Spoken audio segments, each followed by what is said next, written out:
Hi guys! We are going to read some poems today from the book R is for Rhyme, a Poetry Alphabet. This book was written by Judy Young and illustrated by Victor Juhas. And actually, look, this book is signed by the author.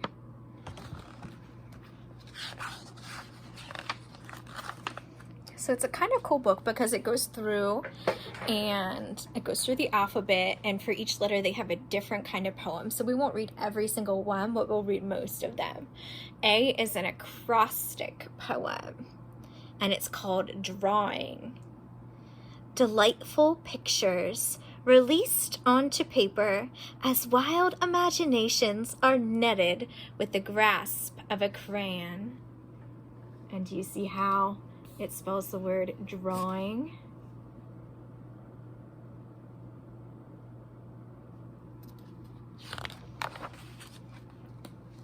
This is a ballad, the ballad of the butterfly and the rose. In the early days of summer came a lovely butterfly. His wings were painted with the hue of sunsets and the sky.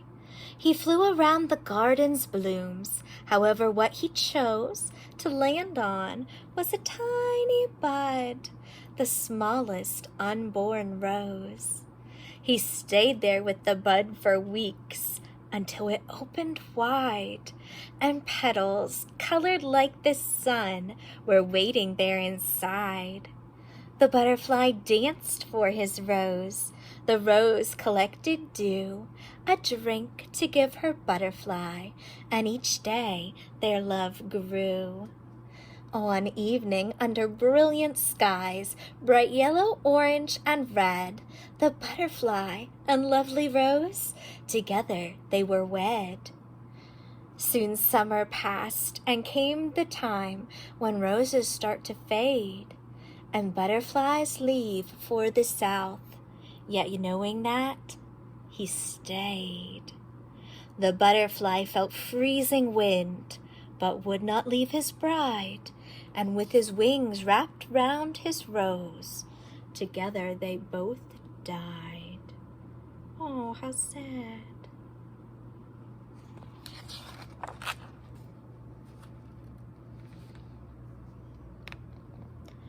This one is a doublé, and it's called Rain to Snow.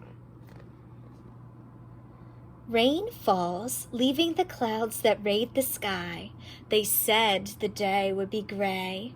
I slid my hands into my pockets, walking carefully not to slip in puddles or slop mud on my pants.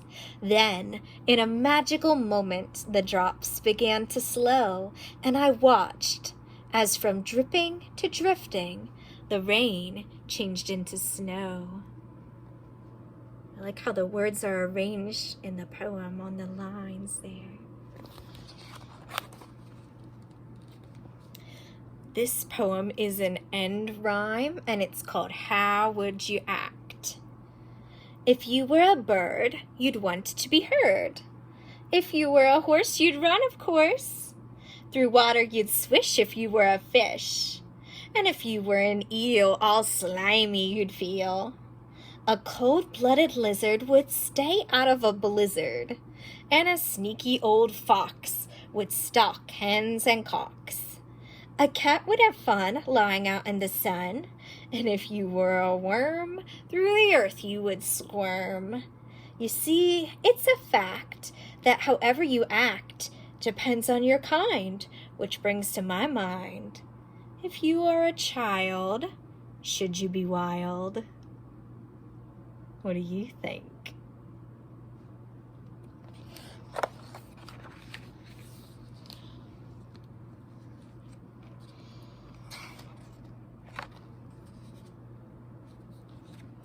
This poem is a ghazal, and it's called My Baby Brother. There we go. When he was little, he wriggled his toes, wrinkled his forehead, wrinkled his nose. He wiggled his fingers and stuck out his tongue. His arms flapped like wings. his kicking feet rose. He turned on his stomach, he turned on his back, all the time laughing with each silly pose. My mom thought it funny. The camera came out, and with a click, each wiggle froze. Now many years later, when pictures come out, my dear brother's face turns as red as a rose. Embarrassed, he wants to toss out these shots that show a young baby who's not wearing clothes. How embarrassing.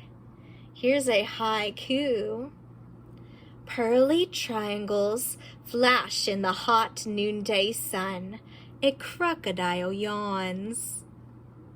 Not all poems have to rhyme, right? It's just about the way the words sound beautiful together and they look beautiful on the page. This poem is iambic and it's called Two Chains. A dragonfly flew by the pond to see if he could find a treat. He landed on a floating leaf and looked for little bugs to eat. It didn't see the frog that sat upon a mossy rock so still that thought the dragonfly might make a very, very tasty meal. Behind that frog there lay a snake who slithered quickly toward his prey, and in a tree there stood a hawk who thought that snake would make his day. Now when a cow that eats just grass stepped in the pond to drink that day, a ripple moved the leaf and scared the hungry dragonfly away.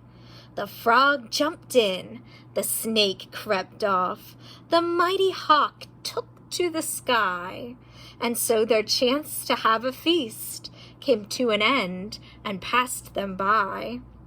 The cow stepped out to eat more grass, but never even had a hunch that she became the only one who got a chance to eat her lunch. So I think it's called Two Chains because of the two food chains. Here's one with the predators, and then there's just the grass and the cow, huh?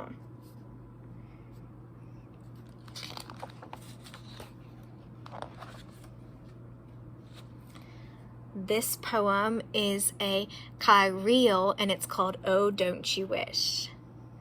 To swim with dolphins or with whales, fly in space on comet's tail, or float in bubbles golden blue. Oh, don't you wish your dreams were true? To play with animals that talk, through magic kingdoms take a walk, or have a fairy tickle you. Oh, don't you wish your dreams were true? To soar like eagles, wings spread wide, or down a crystal mountain slide. Each morning, when you wake anew, oh, don't you wish your dreams were true?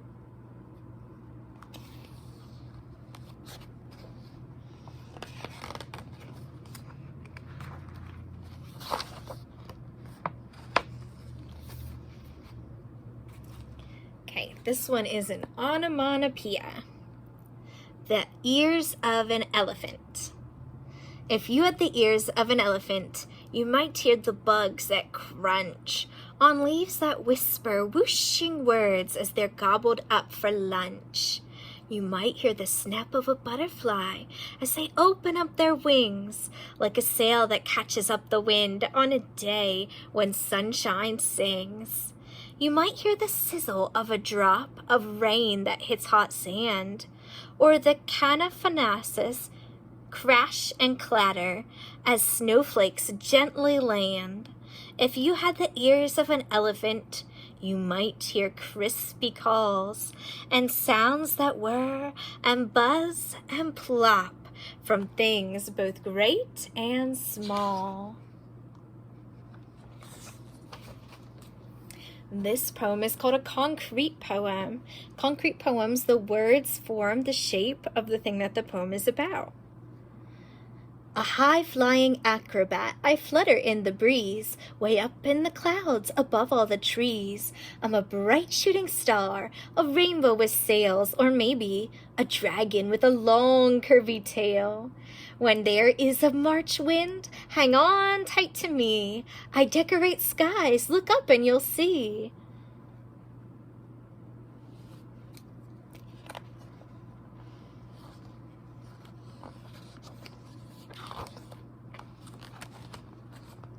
And this one is a sonnet, and it's called Yellow Dog.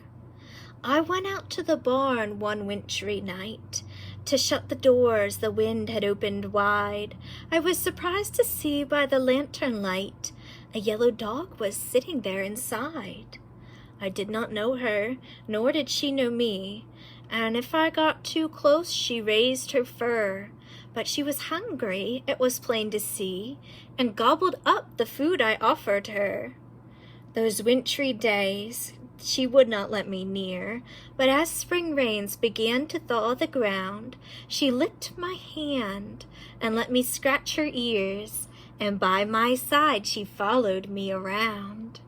And now upon my feet she lays her head, and sleeps each night on pillows by my bed.